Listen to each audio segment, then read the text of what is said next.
Okay, so remember what the word reciprocal means is it means flipped, right? So if you have 2/3, the reciprocal, right, is 3/2. They don't equal each other. They're reciprocals, right? Flipped. So that's our first trig identity. It also goes the other way. That cosecant matches with our friend sine upside down, right? Yeah, you did. But this is where you all thought, oh, okay, and this is why we're taking the test twice, because we split. There you go. This works also, obviously, with cosine. Cosine has a friend, and his friend is secant. How do I remember which one goes with which? Because remember, one member of the partnership has the letter C in the beginning. He doesn't have a C, he does. He has a C, so he doesn't, right? It goes the other way as well. Secant is the same as 1 over cosine. And the last one of the reciprocal ones is our friend tangent. Tangent matches with his buddy cotangent. Remember, everyone's got a partnership with a C one. That's not a C, but that is. And it goes the other way. Cotangent is the same as 1 over tangent. And you know, I kind of put those backwards, but it'll work. Okay, those are called the reciprocal identities. They're the foundation of everything we do. Tomorrow we're going to learn 3 brand new ones, but these ones we have seen before. I'm not showing you anything you don't know. You're like, okay, okay. So when you're ready, I'm going to erase this and we're going to go to the quotient identities when you're ready. So I'll give you a hot minute if anyone needs a few more seconds. I know, but you know what, you know me, I have really high standards of getting you through this. Yes, I can. I scoured the internet to find ways to break this down into nice, manageable bites. No, I found another woman who teaches pre-calc in college and really broke it down to nice pieces. You need it for trig. I mean for calc, or else I would have skipped this chapter because I thought about it. Okay, so here we go. Let's talk about these dudes. There are only 2 of them. The quotient identities. We actually like these ones because they're nice and easy. We know that tangent is the same as sine over cosine. And we obviously know that you can flip it as well. That cosine, oh, so cotangent, sorry about that. Cotangent is this guy flipped. Cosine over sine. Now there's one more thing I want you to write at the very top of your paper because we will use this even though it's old school. Please, one more time. We've missed him. Here he is, our friend and yours, little SOHCAHTOA, right? So let's make sure we're throwing that up there. That sine is opposite over hypotenuse. Cosine is adjacent over hypotenuse. And tangent is opposite over adjacent, right? Okay, so our job today is just to practice with these so we kind of have them down, and we're going to practice in a way that we've already done it. So because I don't want you to take notes on our practice problems on your purple paper is now done for today. You can keep it out though because you might use it when we're doing some of these problems. I am putting your notes on a separate piece of paper. So and your homework together on one piece of paper. And here you go. So these are our notes. We're doing 3 practice problems, and I think you're going to be fine with this. I hope. Yeah, everyone's been fine so far. Everyone's been fine. We got you. I got you. I hope. A little nervous about tomorrow. If we can get through tomorrow, then it's not bad. It's just that first day, 2.5, 3. I'm going to try, I'd like to get it in before we take that long weekend. I'd like to wrap this up, but yeah, but we might be right on the edge, and I just don't know if I want to rush. But part of me also feels like I don't want to get bogged down because this lady that I'm taking your stuff from, we're taking 3 weeks. Yeah, she did it in 6. 6 weeks. And other classes in Algebra 2 Trig, y'all did it in days, or they did it in like 3 days.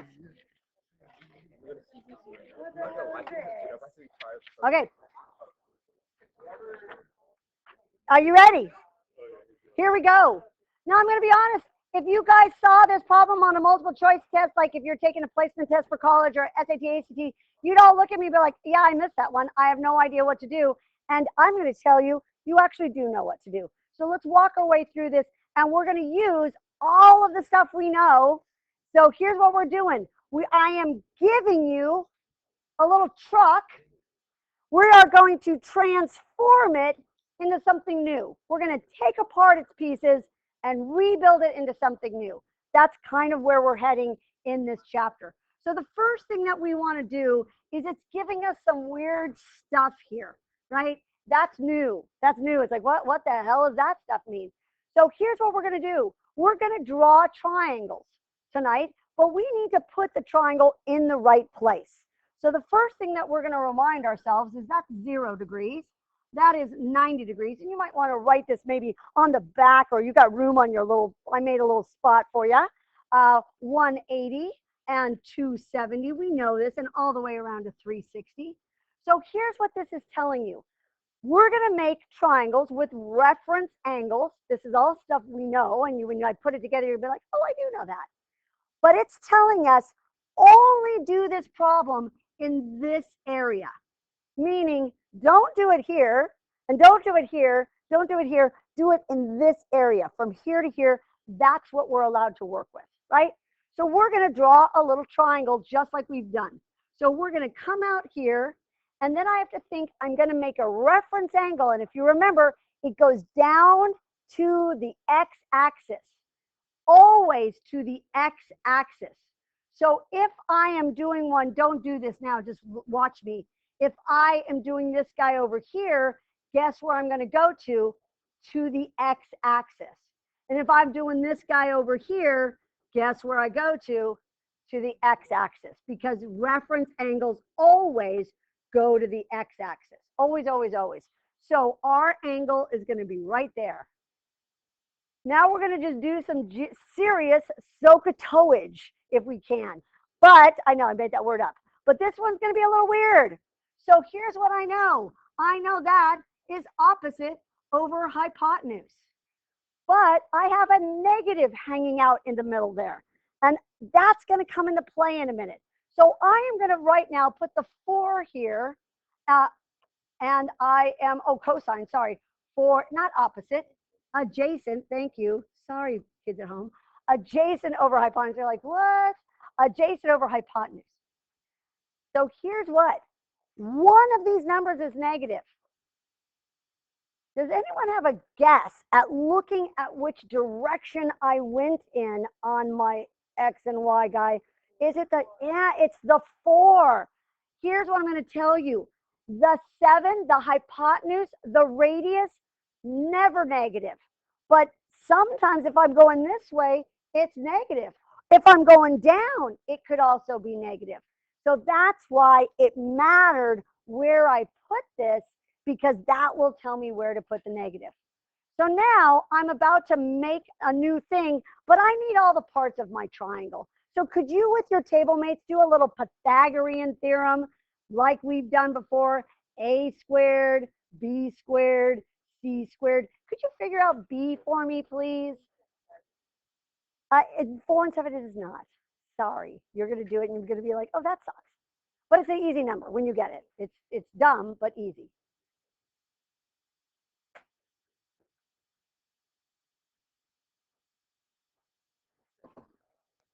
Root 33? Did you get that? No. Is that what it is? 49 minus 16? Here's why. A squared. A squared plus b squared equals c squared. B squared equals 33. B equals root 33. Subtract. And now that I have all my ingredients in front of me, I took apart my truck. I'm going to rebuild something new. And what I'm going to rebuild is sine. And sine is now going to be opposite over adjacent. I'm opposite over hypotenuse. Sorry, it's been a long day. I've been bopping all day. I like all those songs. Well, not the Bob Dylan one, and not the Nirvana one. Come As You Are is pretty iconic. I just didn't do like Smells Like Teen Spirit. I mean, that's just a stupid song. There's you know what? They were whining in the 90s. It was all, even Pearl Jam, it's all whining. Okay, you guys ready to try another one? Here we go. That's it. It's not bad. It's not bad. Tomorrow we get rid of the numbers and we just do it with how do I change something into something else, right? You know where that's going. No, but I just wanted to get you ready. I really worked hard to get you ready. Okay, so here we go. Step one, we got to decide where the hell to put our little triangle. I'm going to give you a minute. I'd like you to try to figure out where to put your little triangle. I'll do it in a minute, but I'd like you to try it. It's between 180 and 270.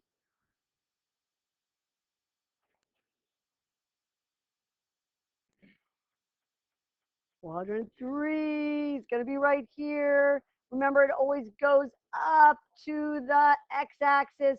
Here is going to be theta. Let's see what it gives us.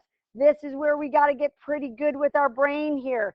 So this tangent is opposite over adjacent. So cotangent is adjacent over opposite. It's about jumping around with these bad boys, and they are tricky. But there is a trick to this one. Let's take a look at it. I know my adjacent is 2. I know my opposite is 5. But wait a second. You told me when I went this way, it's negative, right? And that guy's going to be negative 2, which is why it turned positive, right? So that's why the quadrant matters, because in this case, both of those guys are negative, even though cotangent is positive. So we want all of our pieces. We want to get all of our ingredients out before we start. Please find for me this guy right here. He's our C. Use a squared plus b squared equals c squared, my lambs. Yeah, because we just, yeah. Huh? Yeah, root 29, I think. Did you get like root 29? Yeah. So let's think about it. We are doing cosine, which is adjacent over hypotenuse. Root negative 2. Would I say yay, you get 100% for that answer? No, sorry. Move it up. You know how to rationalize that. We've gotten good at this. Is it dumb? Sure. But is it easy? Bless you. It is. But the negative mattered, right? If I didn't do this right, if I used positive and positive, I would have gotten this answer wrong because I would have missed the negative. Jackson touched me. Bless you.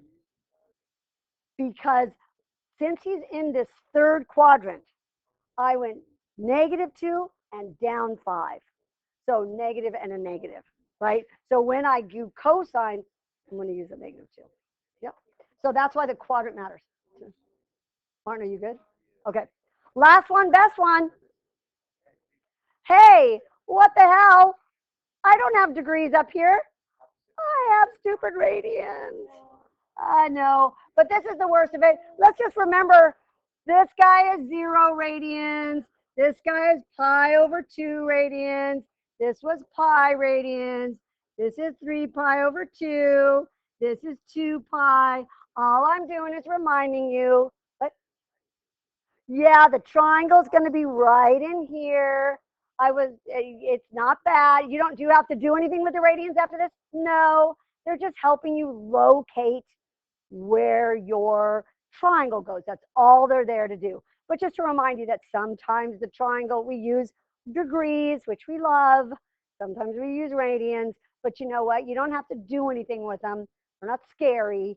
They're just kind of a pain in the ass, and we don't really like them very much. So we're gonna throw our guy right here. He's always gonna make the triangle to the x-axis every single time. I'm going to put that over there. Here's what it gives me. We're going to think about this one. Cosecant is partner is sine. Sine is opposite over hypotenuse. So cosecant is hypotenuse over opposite. Now, here's what I got. I got -2. I want that as a fraction. So what am I going to put on the bottom? 1. And I also said that diagonal guy is never negative. So where does the negative really truly belong? On the 1, on the 1. It's over opposite. God, man, oh man, sorry. Stop. I'm allowed to make some mistakes. Oh my God, who's counting? Oh. So here's what, I'm going to just put it on here. It's negative. So normally I would go like this. Oh, -2, -1, right? Or -2 and 1. That's what I would think it is. But the diagonal guy is always positive. Always, always, always. So that means this guy has to be negative because I'm going down, right? Okay, so let's get our last piece. How do we do it? Pythagorean theorem. Is it really nice? Yes. I mean, it's still got a square root in it, but is it a baby one? Square root. So 4, take away 1. Square root of 3. Yeah. You get the square root of 3 on this? You know, when I did this, and I said it right, I just wrote A, but I said it all right. And someone who's watching the recording was like, no, you didn't. Like, we're going to play. You know what? Let's go to the tape. So here we go. Let's find tangent. Tangent is going to be opposite over adjacent. I got that one right. 1 negative over root 3. Can't have that. Nice. Nice, Jays. Nice.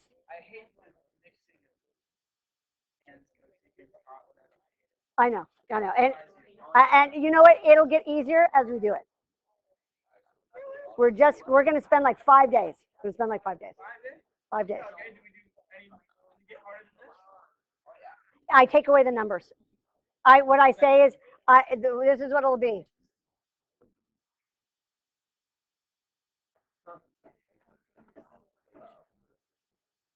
It'll be combine that to make one thing.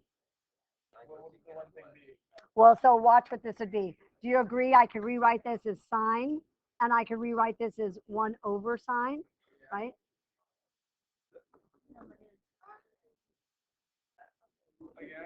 That's the answer. That's what we had.